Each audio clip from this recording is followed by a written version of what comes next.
They're combing the streets. Searching house to house. If they arrest you two, they will take you to their headquarters, and you will not return. I'm more concerned with the 6-foot cat man who's got claws that can cut through vibranium alloy.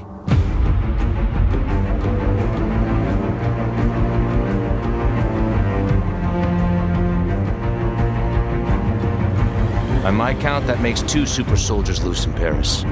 3, counting you. And that's 2 too many.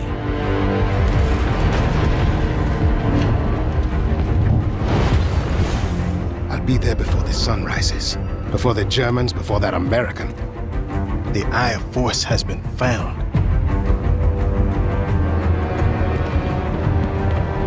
Please, just stick to the rooftops. Be careful, Stanwasami.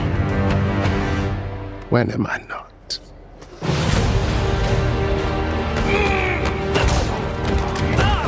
It's better if I tackle this one alone. You may encounter some obstacles. That won't be a problem. Our cat friend is definitely here too. And by the look of things, he's not very far ahead. The American boy is right on your heels. Who the hell are you? If you wanted us dead, we'd be dead. So what do you want? Answers. That's far enough! Stay out of my way! Stand aside! I do not take orders from anyone! I don't have time for this. Neither do I.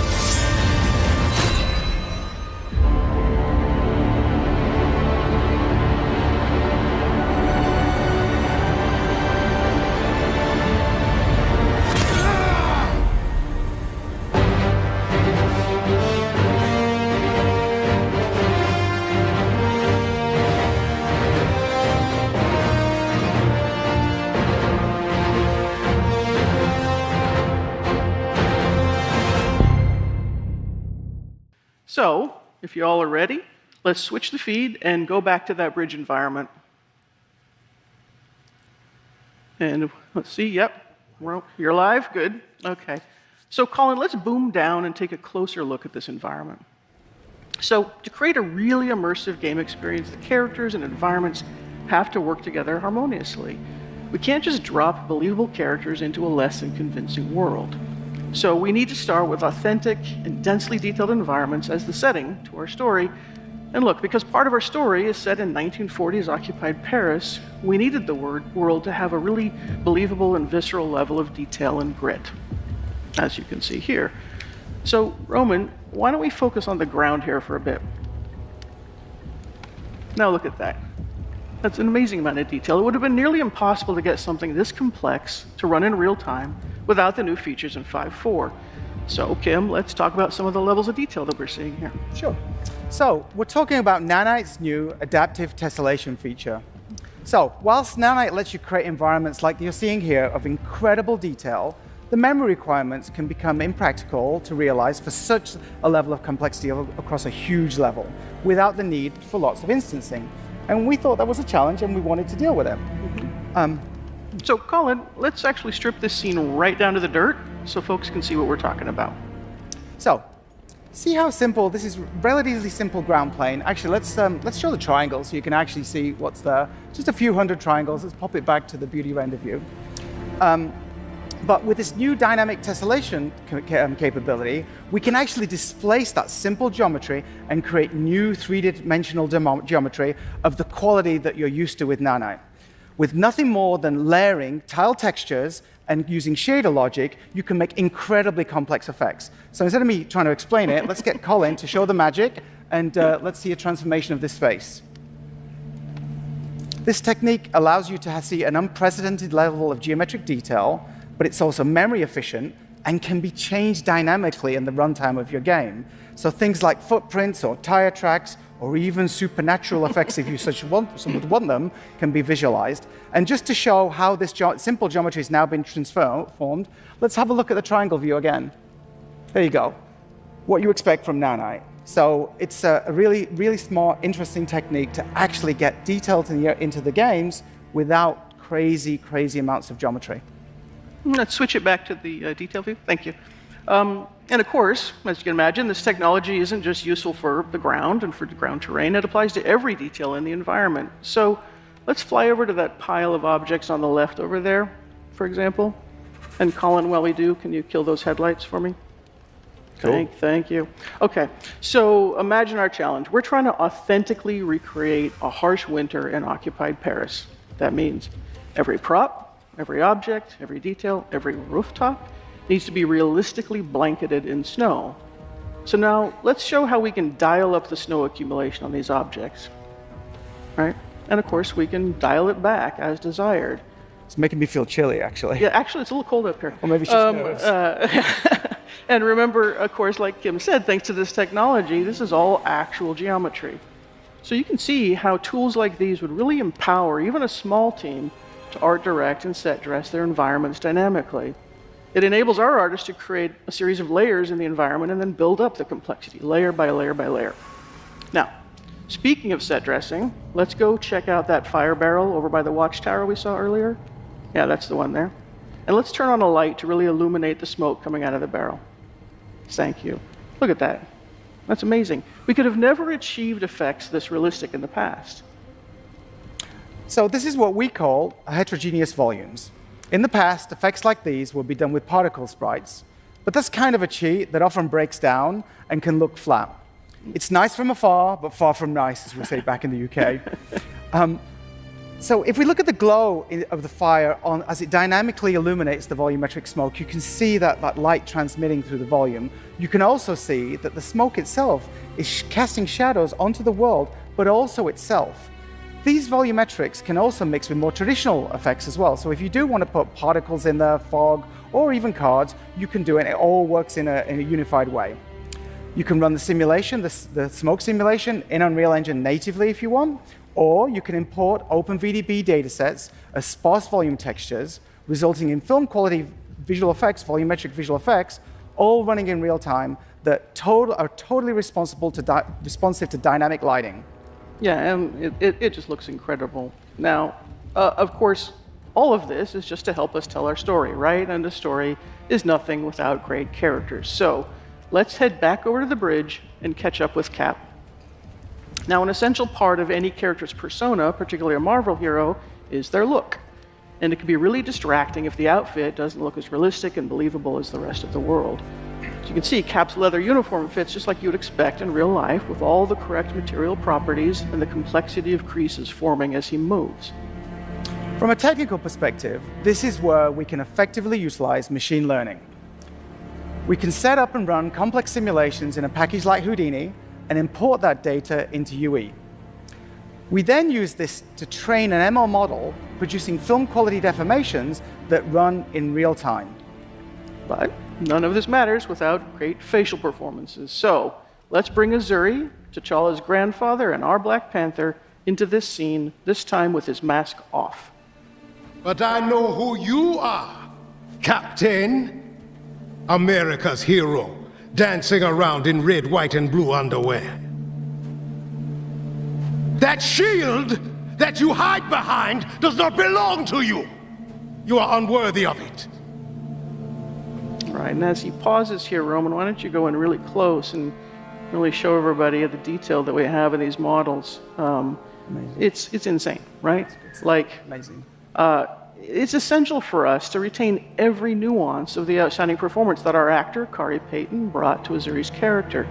What you just saw there were untouched MetaHuman Animator solves. Mm-hmm. So working with the MetaHuman process, we've been able to honor our amazing actors' performances and faithfully transform them into equally powerful digital performances. Now, of course, it all starts with the actor's talent, and we're fortunate to have two of our cast with us in the audience today. So I'd like to introduce Drew Moorline, who plays Captain America. Yay!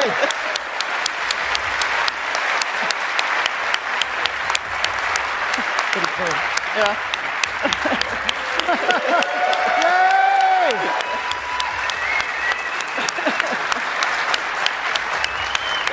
And Kari Payton, our Black Panther. See, they hug. They're friends. They're not really fighting. It's all good.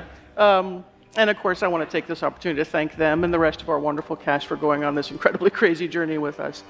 And now, as a special treat, let's take a look at the entire bridge scene that you saw earlier, but this time we'll keep Azuri's mask off to really showcase what we can do when all this incredible talent and all these amazing features come together.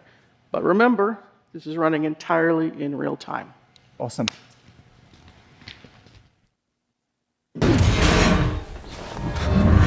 That's far enough! I'm here on the business of the United States government. Yours is not the only business here.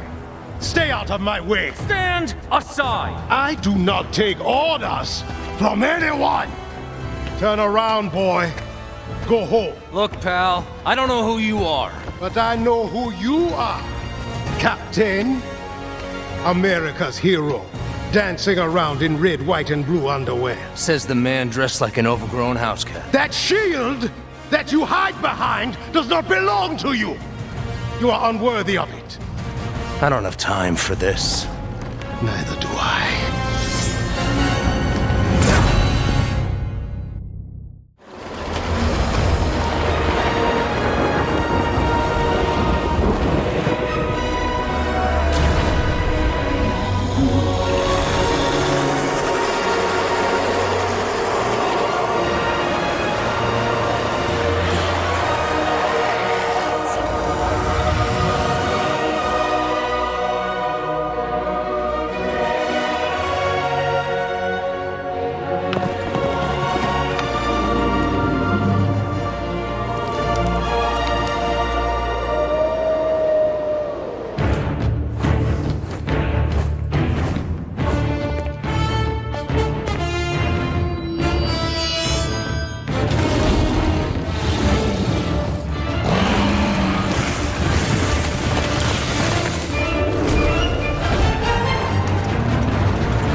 자유로운 전투의 재미를 구현하였습니다.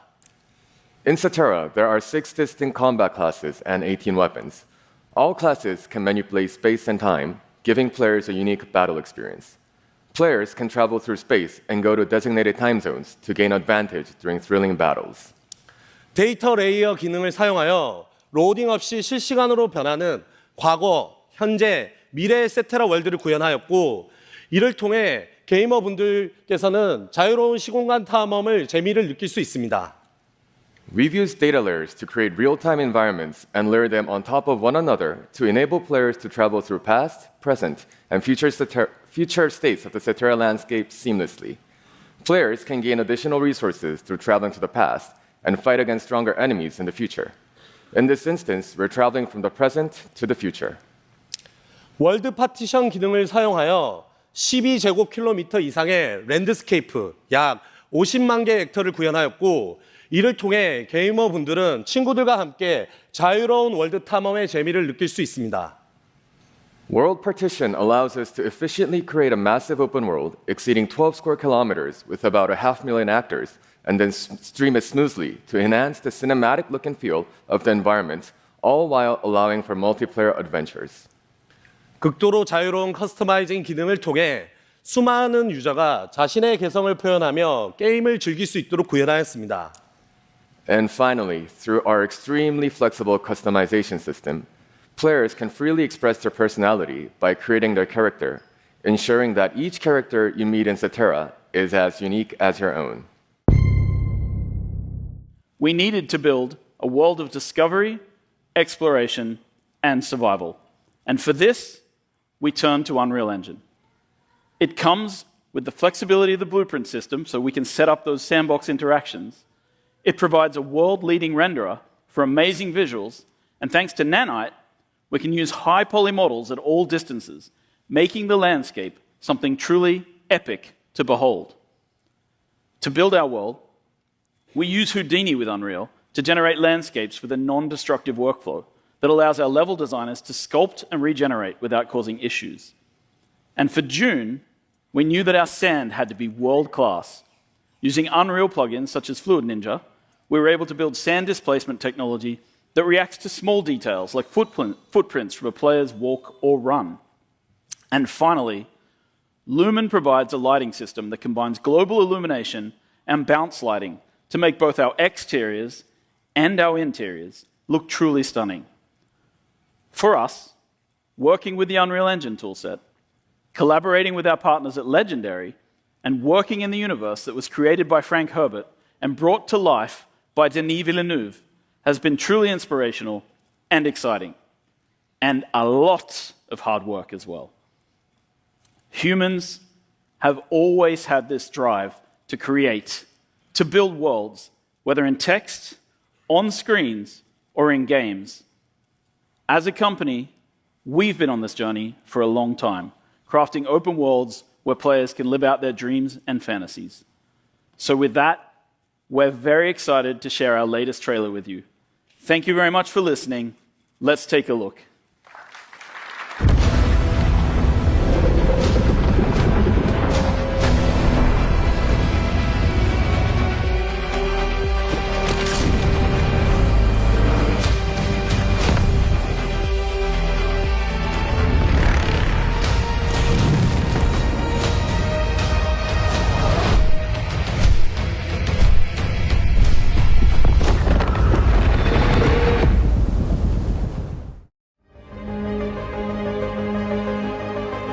When I saw the complexity that Dune 2 was going to have from its pre-production perspective and from its planning perspective, I realized that being able to use Unreal Engine, being able to have control over light, staging, all in pre-production, was only ever going to speed up the process. A large part of what we used Unreal for was to pre-plan the shots that we were trying to achieve, so that we were able to then put MetaHuman characters into the location to pre-plan when the shadow was going to reveal them, when the shadow was going to be off them. So using Unreal in pre-production was a godsend. The guys that are making the Dune Awakening game have been quite inspired by the world that we had built in Dune Part 1. And they've built a world which continues the world that we built on film, and actually probably even expands upon it and builds a world that's greater than the film that we've made. And what excites me going forward in the future is that, you got gaming on this side and film on this side, and they've been very separated up until now, but slowly they're coming together. And I think right now we're at a point where they're literally crossing over. And I think the skills from gaming technology and the skills from filmmakers are going to cross-pollinate and become useful for each other.